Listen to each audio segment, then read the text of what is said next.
te guía al arrepentimiento. Hermano, la persona que se justifica a sí mismo, vamos a decir que menosprecia la bendición de Dios. Fíjese, en el griego, hermanos, lo que dice aquí es que como que se trata ligeramente, se tiene poco respeto. O sea, muchos presumen de la benignidad de Dios, como que la dan por sentado, ¿verdad? Tiene una actitud de decir, bueno, todo va bien conmigo, por lo tanto Dios tiene que pensar que yo soy muy bueno, ¿verdad? Porque todo va a ver bien conmigo. Hermano, la persona que se justifica a sí mismo piensa que merece la bendición de Dios y no se da cuenta, hermanos, de que todo es por la gracia de Dios. Y que si Dios no nos los daría, hermanos, no estaríamos aquí, o sea, no tendríamos nada si no fuera por la gracia de Dios. El propósito, hermanos, de la bondad, la benignidad de Dios, hermanos, es guiarnos al arrepentimiento. O sea, es motivarnos a cambiar. Ese es el propósito, hermanos. La bondad es la bondad en Dios, no es el juicio de Dios. Es la bondad de Dios, hermano, la que nos guía al arrepentimiento. Y esto es muy importante, hermanos, porque uno de los principales o los principios básicos de nuestra iglesia es que nosotros creemos que la manera de guiar a otros a Cristo no es por mirarlos menos o por decirles lo que ya saben, ¿verdad?, que son, sino es apoyarles y demostrarles lo que pueden ser ellos. Entonces, mostrarles los beneficios de Dios, lo que Dios quiere hacer por ellos, mostrar la bondad de Dios, su benignidad, su paciencia.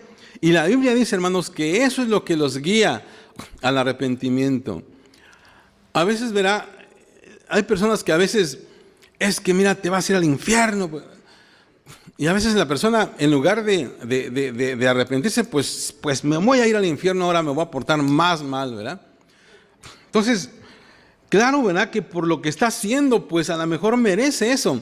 Pero nosotros, hermanos, dice aquí la palabra que es la bondad de Dios, ¿verdad? Es la benignidad de Dios la que nos guía al arrepentimiento. No es que estemos condenando a la gente, ¿verdad?, sino que, claro, cuando hay alguien que se está portando mal y tenemos que decir la verdad en amor, también tenemos que decirlo, pero siempre es en amor. Ahora, estas son las características, hermanos, de la persona que se justifica a sí mismo. Acusa a otros, se excusa a sí mismo, juzga a otros con un juicio equivocado, piensa que el juzgar a otros, eso lo coloca en una mejor posición y menosprecia la bondad de Dios sobre su vida. Ahora, hermanos, ¿cuál es el resultado de esa actitud? Y lo vemos en el verso 5. Dice, pero por tu dureza y por tu corazón no arrepentido, atesoras para ti mismo ira, para el día de la ira y de la revelación del justo juicio de Dios. O sea que el resultado de esa actitud resulta, hermanos, en atesorar la ira de Dios. Quiero decir, hermanos, en esta vida uno puede atesorar una de dos cosas: o la ira o la bondad de Dios. Quiero preguntarte, ¿qué estás atesorando tú?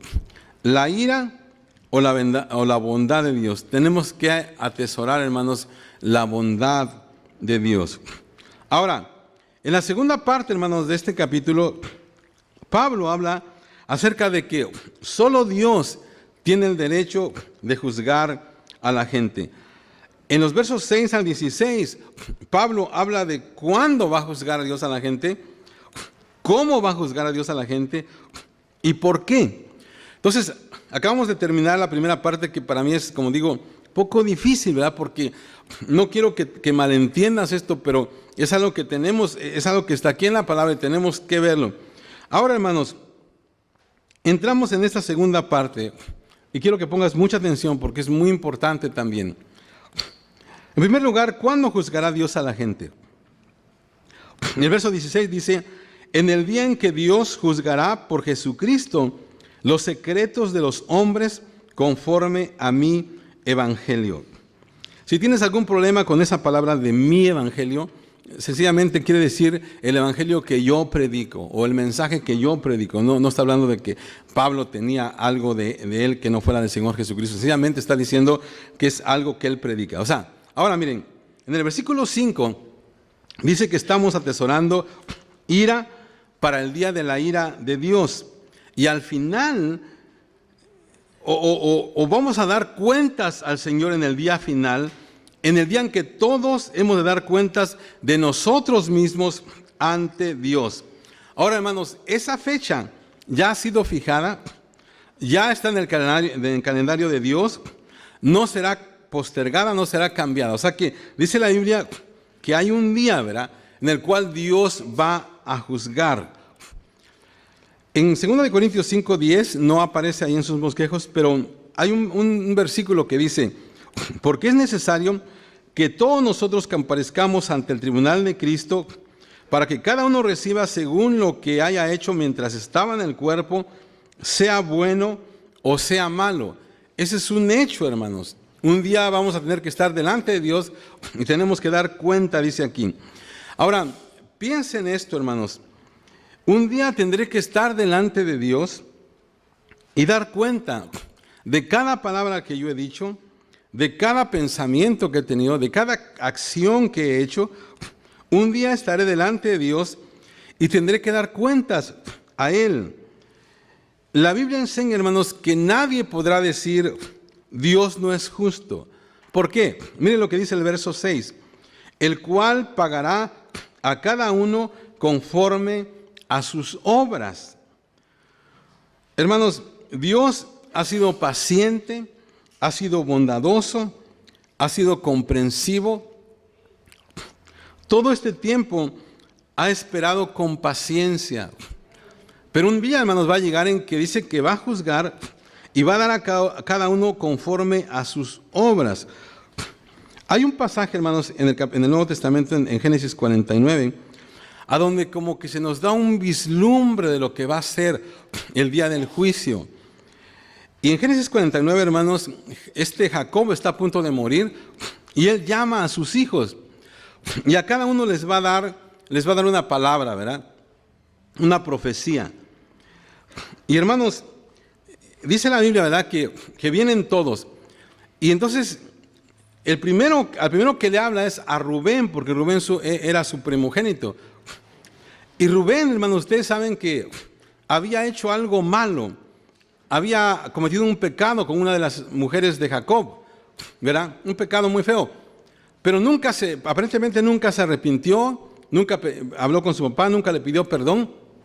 Y ahora que Jacob está por morir, llegan ahí todos los hijos y Jacob, hermanos, empieza a hablar y entonces empieza con Rubén y le dice: Rubén, tú eres el principio de mi vigor, eres el principio de mi fuerza. Y como que piensa Rubén que a Jacob se le había olvidado ya lo que había hecho. Y luego dice: impetuoso como las aguas, por el versículo 4, impetuoso como las aguas. Y luego le dicen: no serás el principal. O sea que Rubén estaba esperando de que a él lo pusieran, porque era el primogénito, lo pusieran en el lugar más alto. Pero ahí en ese momento, hermanos, le llega el juicio de su papá y dice: ¿sabes qué? Eres principal en poder, principal en esto, pero no serás el principal. Y le dice: por esto y por esto y por esto. Y ahí se acabó el asunto, hermanos. Y nunca vemos realmente que la tribu de Rubén haya hecho algo importante. Y eso, hermanos, es algo como previo de lo que va a ser el día del juicio. Y como digo, Dios ha sido paciente con nosotros, nos ha dado mucha oportunidad, pero va a llegar un día en que vamos a estar delante de Él y Él nos va a juzgar a cada uno de nosotros conforme a nuestras obras. Así que, ¿cuándo juzgará Dios a la gente? En ese día, o sea, el día del juicio. Estoy hablando, hermanos, de que nadie tiene el derecho de juzgar a la gente. Pero en segundo lugar estoy diciendo que solamente Dios tiene el derecho de hacerlo. Y luego estamos viendo cuándo lo va a hacer. Ahora, en segundo lugar, ¿cómo juzgará Dios a la gente? Dos maneras. En primer lugar, justamente, o sea, de manera justa. Verso 2 Dice, mas sabemos que el juicio de Dios contra los que practican tales cosas es según verdad. O sea, otra vez, de manera justa. Esa es una de las razones, otra vez, del por qué Dios puede juzgar y nosotros no. Porque Dios lo sabe todo. Dios juzgará a la gente según verdad. O sea, se basa en hechos, no en rumores. Él ha visto cada momento de mi vida y de tu vida, lo sabe todo, sabe cada pensamiento que hemos tenido. Él juzga según verdad, o sea, Él juzga con justicia. Otra vez, hermano, nuestro juicio es un juicio superficial. El juicio de Dios es completo. Nuestra sabiduría es parcial. La de Dios es total. Nosotros somos subjetivos. Dios es objetivo. Dios tiene el derecho de juzgarnos porque sabe la verdad de nosotros. Ahora, ¿cómo juzgará Dios a la gente? De manera justa, justamente. Y en segundo lugar, con imparcialidad. De manera imparcial. Dice el verso 11, porque no hay acepción de personas para con Dios. Otra versión dice que para Dios no hay favoritos. O sea, Dios juzga según verdad y con imparcialidad. Hermanos, podemos contar con un juicio justo delante de Dios porque Dios es imparcial.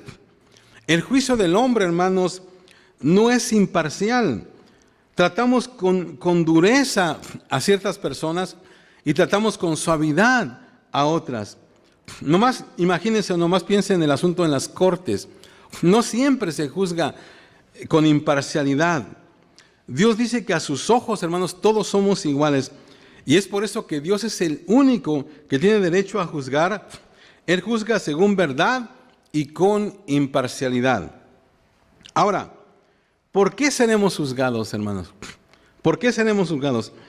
Hay tres elementos en el juicio del Dios. Su juicio, hermanos, se va a basar en esto. Y otra vez, ojalá nosotros podamos estar atentos porque esto es muy importante. Tres elementos del juicio de Dios. Su juicio se basa en esto. Hermanos, cuando estamos en la escuela y vamos a tomar un examen, es de mucha utilidad, ¿verdad?, que los maestros nos digan de qué se va a tratar el examen. ¿Qué es lo que va a cubrir para que de esa manera nosotros podamos estudiar y estar preparados?